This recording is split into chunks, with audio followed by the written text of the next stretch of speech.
জানিয়ে দিব এইমাত্র পাওয়া গুরুত্বপূর্ণ আপডেট আন্তর্জাতিক সংবাদ। কমিউনিস্টদের নিবন্ধ গন্তব্য অজানা।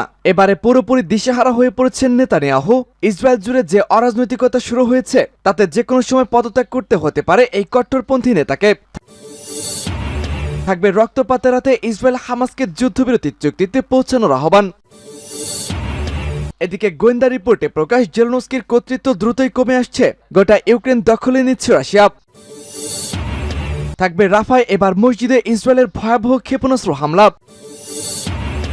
সর্বশেষ জানিয়ে দিব, ট্রাক থেকে ত্রাণ ফেলে দিল ইসরায়েলিরা, গ্রেপ্তার 6 ইহুদিবাদী নাগরিক। দর্শক শুনছিলেন সংবাদ শিরোনাম, এবারে থাকছে বিস্তারিত। তার আগে আমাদের ভিডিওটিতে একটি লাইক দিন এবং সংবাদ সম্পর্কে আপনার গুরুত্বপূর্ণ মন্তব্যটি কমেন্ট বক্সে লিখে জানান। আমাদের চ্যানেলটি সাবস্ক্রাইব করুন এবং পরবর্তী আপডেট সবার আগে পেতে আমাদের সাথেই জুড়ে থাকুন। জানিয়ে দিব এইমাত্র পাওয়া গুরুত্বপূর্ণ আপডেট আন্তর্জাতিক সংবাদ। কমিউনিস্টদের নিবন্ধ গন্তব্য পুরোপুরি অজানা। এবার ব্যাপকভাবে দিশেহারা হয়ে পড়ছেন নেতানিয়াহু। চরম অরাজনৈতিকতা চলছে ইসরায়েল জুড়ে। ক্ষমতা হারাতে বসেছেন এই ইহুদিবাদী প্রধানমন্ত্রী। আরো জানাবো, রক্তপাত এড়াতে ইসরায়েল এবং হামাসকে যুদ্ধবিরতির চুক্তিতে পৌঁছানোর আহ্বান জানালেন জাতিসংঘের মহাসচিব অ্যান্তোনিও গুতেরেস। এদিকে গোয়েন্দা রিপোর্টে প্রকাশ, জেলেনস্কির কর্তৃত্ব দ্রুতই কমে আসছে, গোটা ইউক্রেন দখলে নিচ্ছে রাশিয়া। জানাবো রাফায় এবার মসজিদে ইসরায়েলের ভয়াবহ ক্ষেপণাস্ত্র হামলা। সর্বশেষ জানিয়ে দিব, ট্রাক থেকে ত্রাণ রাস্তায় ফেলে দিল ইসরায়েলিরা, গ্রেপ্তার 6 ইহুদিবাদী নাগরিক। দর্শক শুনছিলেন সংবাদ শিরোনাম, এবারে থাকছে বিস্তারিত। তার আগে আমাদের ভিডিওটিতে একটি লাইক দিন এবং সংবাদটি কোন জেলা থেকে শুনছেন এবং দেখছেন কমেন্ট বক্সে লিখে জানান। আমাদের চ্যানেলটি সাবস্ক্রাইব করুন এবং পরবর্তী আপডেট সবার আগে পেতে আমাদের সাথেই জুড়ে থাকুন। রক্তপাত এড়াতে ইসরায়েল এবং হামাসকে যুদ্ধবিরতির চুক্তিতে পৌঁছানোর আহ্বান। জাতিসংঘ মহাসচিব অ্যান্তোনিও গুতেরেস গাজায় ফিলিস্তিনি জিম্মি ও তাদের পরিবারের অসহনীয় দুর্ভোগ বন্ধ করতে একটি যুদ্ধবিরতির চুক্তিতে পৌঁছাতে ইসরায়েল এবং হামাসের প্রতি আহ্বান জানিয়েছেন।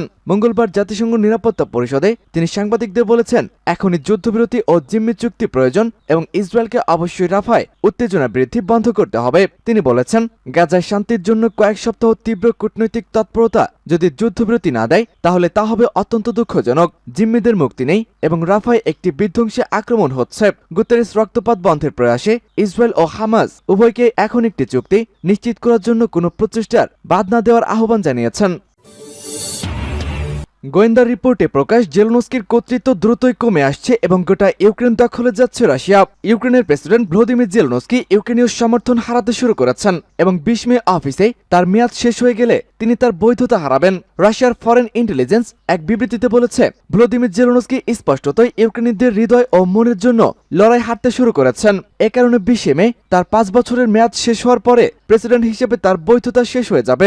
এসবিআর উল্লেখ করেছে যে যুক্তরাষ্ট্রের জন্য ইউক্রেনের নেতৃত্ব কে দিচ্ছে সে বিষয়ে কিছুই যায় আসে না। সেই ব্যক্তির জন্য সবচেয়ে গুরুত্বপূর্ণ বিষয় হলো রাশিয়ার সাথে সচরাচর সংঘাত চালিয়ে যেতে সক্ষম হওয়া। শেষ ইউক্রেনীয় বেঁচে থাকা অবধি তারা যুদ্ধ চালিয়ে যেতে চায়। এসবিআর বলেছিল, ইন্টেল এজেন্সি যোগ করেছে যে পশ্চিমা দেশগুলো ইউক্রেনের জনসাধারণের অনুভূতিতে যে কোনো পরিবর্তন নিয়ে খুবই চিন্তিত।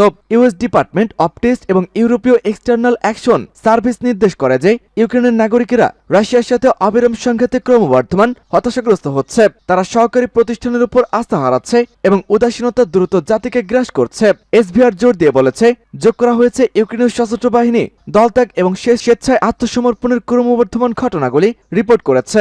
যাই হোক, এসবিআর এর মতে মার্কিন যুক্তরাষ্ট্র এবং ইউরোপীয় দেশগুলি জেলেনস্কিকে তার অবস্থানে রাখতে চায় কারণ তিনি যুদ্ধের অর্থায়ন পরিকল্পনাগুলির একটি গুরুত্বপূর্ণ ব্যক্তিত্ব, যা কিয়েভ শাসনের কর্মকর্তা ও পশ্চিমা অস্ত্র উৎপাদনকারী উভয়ের জন্যই প্রচুর মুনাফা আনছে। ওয়াশিংটন এবং তার মিত্ররা ইউক্রেনের জেলেনস্কির বিরোধীদের আপাতত সংযম অনুশীলন করতে রাজি করার চেষ্টা করে যাচ্ছে। এসবিআর উপসংহারে বলেছেন, পশ্চিমা হুমকির জবাবে পারমাণবিক অস্ত্র মহড়া করবে রাশিয়া। যুক্তরাষ্ট্র পশ্চিমা দেশগুলোর বিভিন্ন উস্কানি ও হুমকির জবাবে রাশিয়ার সামরিক বাহিনীকে কৌশলগত পারমাণবিক অস্ত্রের মহড়া চালানোর নির্দেশ দিয়েছেন। রাফায় এবার মসজিদে ইসরায়েলের ভয়াবহ ক্ষেপণাস্ত্র হামলা। অবরুদ্ধ গাজার রাফায় একটি মসজিদে হামলা চালিয়েছে ইসরায়েলি সেনারা। রাফা শহরের কেন্দ্রে অবস্থিত ওই মসজিদে একটি ড্রোন থেকে ক্ষেপণাস্ত্র ছোড়া হয়। মঙ্গলবার মসজিদটিতে ইসরায়েলে হামলা করেছে বলে জানিয়েছে সংবাদ মাধ্যম আল জাজিরা। প্রতিবেদনে বলা হয়, মসজিদটি একটি বাজারের পাশে অবস্থিত। ইসরায়েলের সম্ভাব্য হামলার ভয়ে স্থানীয়রা তাদের নিত্য প্রয়োজনীয় জিনিসপত্র কেনার জন্য সেখানেই ছিলেন। ফলে সে সময় বাজারটিতে অনেক মানুষের ভিড় ছিল। তবে মসজিদে চালানো এই হামলাটি সতর্কমূলক হামলা ছিল বলে সূত্রের বরাত দিয়ে জানিয়েছে আল জাজিরা। মূলত বড় ধরনের হামলার পূর্ব সতর্কতা হিসেবে এ ধরনের হামলা চালানো হয়। প্রতিবেদনে বলা হয়, ইসরায়েলের এই হামলার পর সাধারণ মানুষের মধ্যে আতঙ্ক ছড়িয়ে পড়েছে। এর আগে মঙ্গলবার সকালে রাফার মিশ্র সীমান্তবর্তী অঞ্চলে অবস্থান নেয় ইসরায়েলি সেনাবাহিনী। সেখানে তারা ট্যাঙ্ক সহ অন্যান্য ভারী অস্ত্র নিয়ে প্রবেশ করেছে। এদিকে রাফা ক্রসিংয়ে এক রাতেই ফিলিস্তিনি স্বাধীনতাকামী সশস্ত্র গোষ্ঠী হামাসের 20 যোদ্ধাকে হত্যার দাবি করেছে ইসরায়েলি সেনাবাহিনী। বিবিসির এক প্রতিবেদনে জানা যায়, সোমবার রাতে ইসরায়েলি ডিফেন্স ফোর্স পূর্ব রাফায় হামলা চালিয়েছে। তাদের দাবি, রাফায় হামাসের ঘাঁটি আছে বলে গোয়েন্দা বার্তা পাওয়ার পরই সেখানে অভিযান চালিয়েছে আইডিএফ। ট্রাক থেকে ত্রাণ রাস্তায় ফেলে দিল ইসরায়েলিরা, গ্রেপ্তার 6 ইহুদিবাদী নাগরিক। গাজামুখী ত্রাণবাহী ট্রাক আটকে দেয় একদল কট্টরপন্থী ইসরায়েলিরা। এরপর তারা ট্রাক থেকে কিছু ত্রাণ সামগ্রী রাস্তায় ফেলে দেয়, কিছু নষ্ট করে ফেলে এবং ট্রাকের টায়ারও তারা কেটে ফেলার চেষ্টা করেছিল।